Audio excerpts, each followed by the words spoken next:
आज हम लोग पढ़ेंगे ओजोन के बारे में। ओजोन जो कि एक ये जियोग्राफी में भी पढ़ा जाता है, इन्वायरमेंट में भी पढ़ा जाता है और साइंस, ये कई विषयों में पढ़ा जाता है और इसका रिलेवेंट बहुत ज़्यादा है।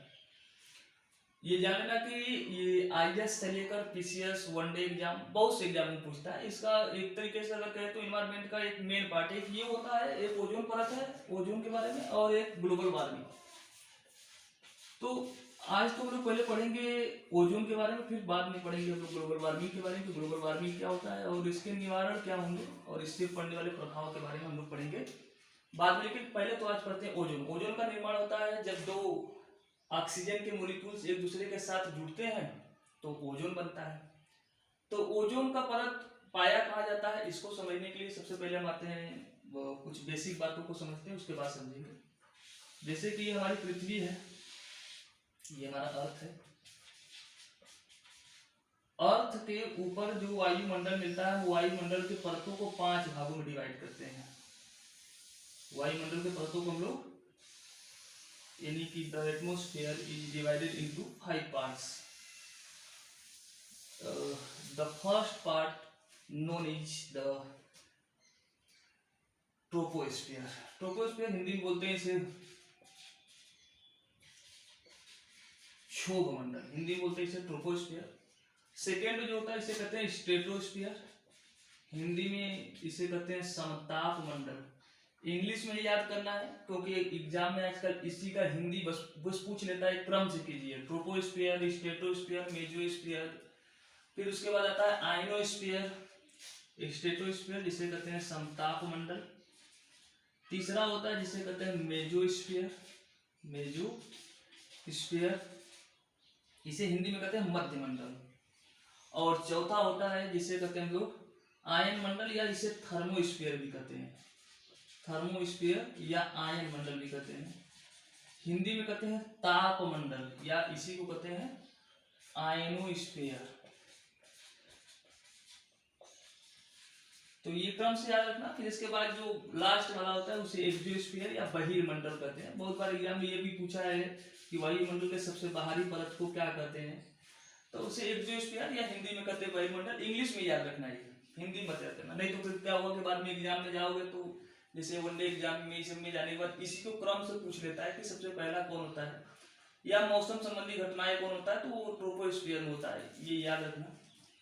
इसकी ऊंचाई का क्रम देखें तो ये जो पहली वाली ऊंचाई होती है इसकी लगभग एवरेजन ऊंचाई मानी जाती है कि 15 किलोमीटर तक। पृथ्वी के सतह से 15 किलोमीटर की ऊंचाई तक की हम लोग जो एवरेजन ऊंचाई होती है उसे कहते हैं ट्रोपोस्फीयर।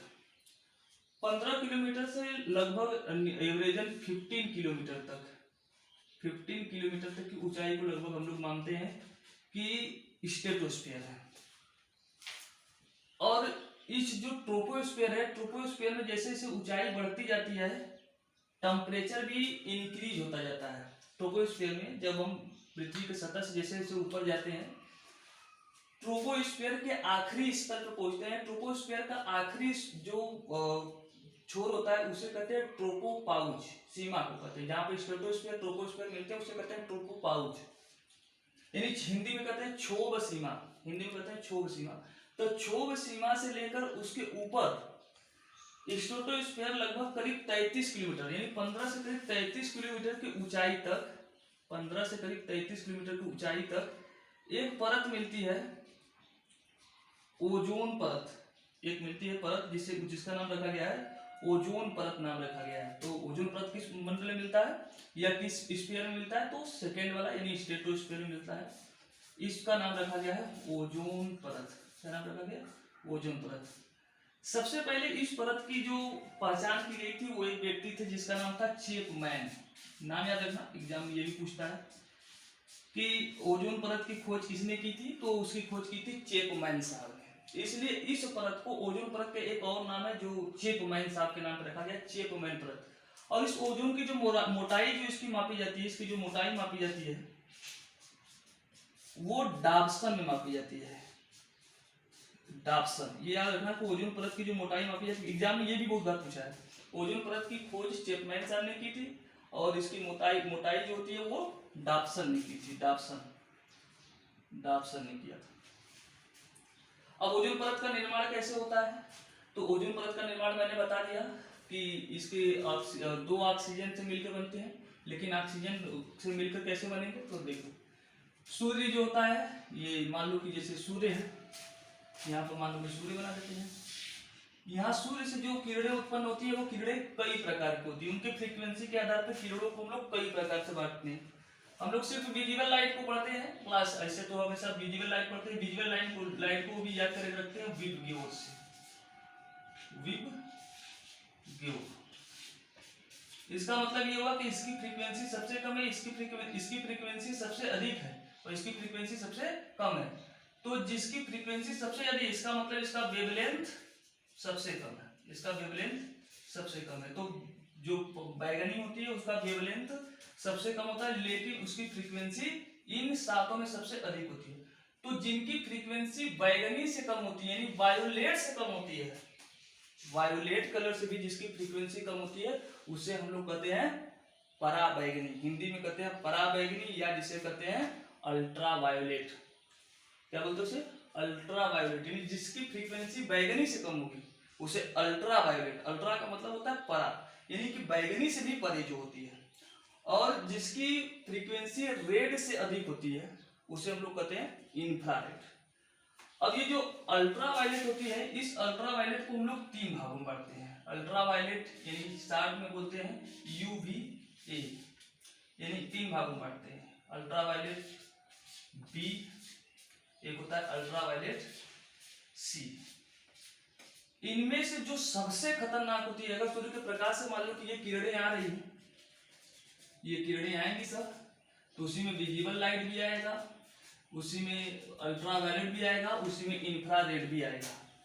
तो जो इसमें अल्ट्रा वायलेट अगर ए आती है तो अल्ट्रा वायलेट ए एक अच्छा माना जाता है कि ये ठीक है। अल्ट्रा वायलेट ए पृथ्वी पर तो हमने पढ़ा कि अल्ट्रा वायलेट ए ये गुड माना जाता है, नहीं अच्छी मानी जाती है। ये अल्ट्रा वायलेट जो होता है इस समताप मंडल जो स्ट्रेटोस्फीयर है उसको पार करके पृथ्वी के सतह पर आती है, और अल्ट्रा वायलेट ए ही है जिसकी वजह से हमें विटामिन डी, हमारी कोशिकाओं में कुछ ऐसी खास विशेषता पाई जाती है जिससे कि जब अल्ट्रा वायलेट ए आती है तो हमारी त्वचा पे पड़ने के बाद इसी से विटामिन डी का निर्माण होता है। तो जैसे पढ़ा है ना कि सूर्य की किरणों में कौन सा विटामिन मिलता है, तो विटामिन डी वो अल्ट्रा वायलेट ए से बनता है। विटामिन बी ये घातक होती है, घातक मतलब कि हार्मलेस होती है, ये पृथ्वी के सतह पे नहीं आती है, इसे एब्जॉर्ब कर लिया जाता है इस स्ट्रेटोस्फीयर के द्वारा। हार्मलेस, हार्मलेस मतलब हानिकारक होती है। इसे पृथ्वी के सतह पर इसे आने से पहले इसे रोक लिया जाता है, एब्जॉर्ब कर लिया जाता है इस स्ट्रेटोस्फीयर के द्वारा। और जो अल्ट्रा वायलेट सी इसे लेथल माना जाता है। लेथल मतलब होता है कि सबसे घातक मानी जाती है। अगर ये हमारे पृथ्वी के सतह पे आई तो हमारी त्वचा को एकदम जला देगा। त्वचा यानी जिसे स्किन कैंसर हो सकता है, यहाँ तक कि इससे जेनेटिक डिसीज भी होती है, आनुवंशिक बीमारियां भी होती हैं। कई बार तो बच्चे पेट में होते हैं माँ के गर्भ में, तो उसमें उस बच्चे को आनुवंशिक बीमारियां हो सकती है।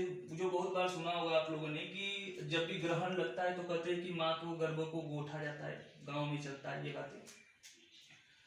तो इसीलिए माना जाता है, कुछ वैज्ञानिकों को मानना है कि उस वक्त महिलाएं अगर घर में रहेंगी तो वो जो अल्ट्रा वायलेट सी है ये किरणें नहीं आएंगी, तो महिलाओं की से ही संबंधित है ये।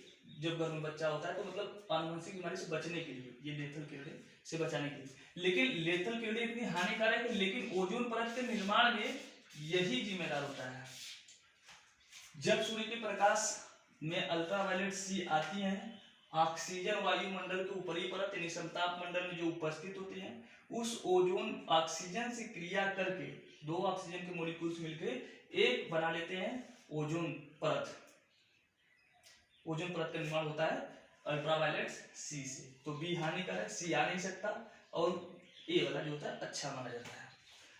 ठीक है, तो अब इससे हानि क्या होगी, तो इससे हानियां ये है कि आ जाएगी तो हमें स्किन कैंसर, पेड़ पौधों की जो पत्तियां होती हैं वो झुलस जाती हैं।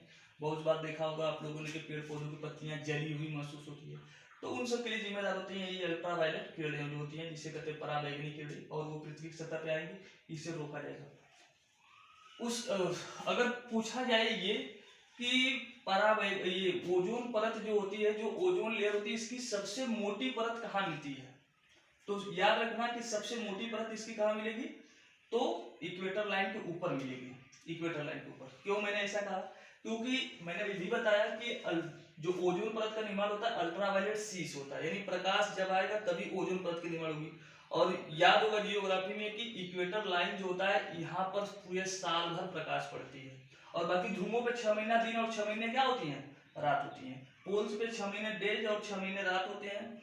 तो इसका मतलब है कि एक बार निर्माण 6 महीने तो ओजोन परत का निर्माण होगा, लेकिन 6 महीने जब रात हो जाएंगी तो अल्ट्रावायलेट सी आएंगे नहीं, तो इस पर निर्माण नहीं होगा। इसी प्रकार से दक्षिण ध्रुव भी होगा, 6 महीने निर्माण होंगे, 6 महीने नहीं। तो इस चीज की सबसे पहले जिस व्यक्ति ने पता लगाया था 1985 में एक ब्रिटिश वैज्ञानिक थे। ये पूछा था एक बार पीसीएस में, एक बार ये क्वेश्चन पूछा था कि कहाँ के वैज्ञानिकों ने पहली बार ओजोन डिप्लेशन यानी ओजोन क्षरण के बारे में पता लगाया था। तो ये ब्रिटिश वैज्ञानिक थे जिसका नाम था जॉन फरमन नाम था, ब्रिटिश वैज्ञानिक थे जिनका नाम था जॉन फरमन, और 1885 में पता लगाया था इसका, 1985 में 1985 में। तो उन्होंने पता लगाया तो ये कि दक्षिणी ध्रुव, ऊपर वाले को हम लोग नॉर्थ पोल बोलते हैं और नीचे वाले को बोलते हैं साउथ पोल। तो साउथ पोल के ऊपर देखा गया तो ओजोन की जो मोटाई है वो क्या हो रही थी, पतली हो रही थी। ओजोन की मोटाई, ओजोन क्षरण का मतलब हुआ कि ओजोन जैसे मान लो कि इतना मोटा है, तो अभी ओजोन की परत क्या हो जाएगी, पतली, ओजोन की परत पतली हो रही है। जब ओजोन की परत पतली हो रही है इसका मतलब है कि अब ये जो लेथल जो अल्ट्रावायलेट बी है ये पृथ्वी की सतह पर आ सकता है, और पृथ्वी की सतह पर यह आएगी तो इससे बीमारियां बढ़ सकती हैं। तो सबसे पहले फरमन साहब ने इसका पता लगाया, और 1985 में जब इन्होंने पता लगाया था तब ओजोन के लिए कार्यवाहियां शुरू हुई। तो सबसे पहले इस पृथ्वी पर लोगों ने इसके लिए सम्मेलन किया। तो सबसे पहली बार वियना कन्वेंशन हुआ था एक 1985 में, वियना कन्वेंशन। कन्वेंशन का मतलब होता है कि सम्मेलन, जहां पर कई देशों के नेता एक जगह उपस्थित होते हैं, फिर आपस में बात विचार करते हैं, विचार विमर्श करने के बाद कोई निर्णय लिया जाता है कि भाई कैसे हम लोग इस समस्या से बचा जाए, उसे कहते हैं कन्वेंशन, हिंदी में कहते हैं सम्मेलन। अरे सम्मेलन एक सामान्य बात है जहाँ पे सब लोग मिलते हैं, सम यानी समान लोग, मिलन मतलब मिलना, जहाँ पे सब समान लोग मिलते हैं।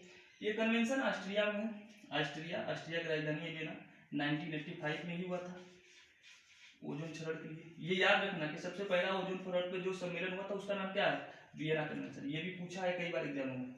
फिर उसके बाद 2 सालों बाद 1987 में, ये तो बहुत बार पूछा है, 16 सितंबर 1987, इस बार 2021 के पीसीएस एग्जाम में ये क्वेश्चन आया था। 16 सितंबर 1987 में मॉन्ट्रियल प्रोटोकॉल हुआ था। मॉन्ट्रियल प्रोटोकॉल मतलब मॉन्ट्रियल जो है ये जगह है कनाडा में है, मॉन्ट्रियल एक जगह है। वहां पर इस ओजोन परत के संरक्षण के लिए पहली बार बहुत बड़ा सम्मेलन बुलाया गया था, और वो बुलाया गया था 16 सितंबर को। इसलिए प्रत्येक वर्ष 16 सितंबर को मनाया जाता है ओजोन दिवस के रूप में, यानी ओजोन डे के रूप में प्रत्येक वर्ष मनाया जाता है 16 सितंबर से। मॉन्ट्रियल प्रोटोकॉल में ये हुआ था। फिर एक और सम्मेलन इससे संबंधित है, 2016 में हुआ था, ये भी बहुत बार पूछा है। रवांडा एक देश है अफ्रीका में, इसकी राजधानी है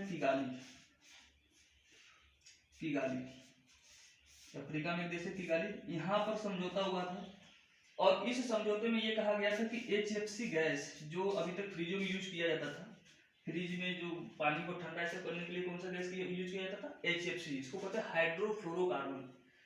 इसको प्रतिबंधित कर दिया गया कि भाई अब ओजोन गैस का उपयोग नहीं किया जाएगा फ्रिजों में भी, क्योंकि इससे जो होता है, इससे याद रखना कि HFC से ओजोन क्षरण नहीं होता है, इससे ग्लोबल वार्मिंग होता है।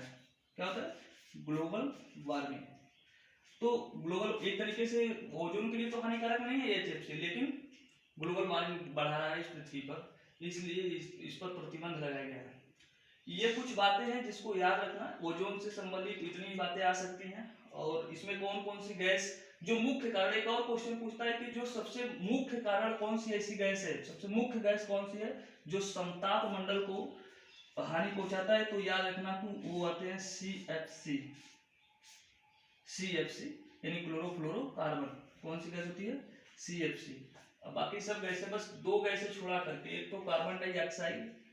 कार्बन डाइऑक्साइड जब भी कभी ऑप्शन में रहे कि कौन सी ऐसी गैस है जो ओजोन क्षरण नहीं करती, तो उसमें ऑप्शन में रहेगा कार्बन डाइऑक्साइड, तो कार्बन डाइऑक्साइड नहीं रहेगा। और ऑक्सीजन तो रह नहीं सकता, क्योंकि ऑक्सीजन से भी तो ओजोन का निर्माण होता है। ये CFC करता क्या है?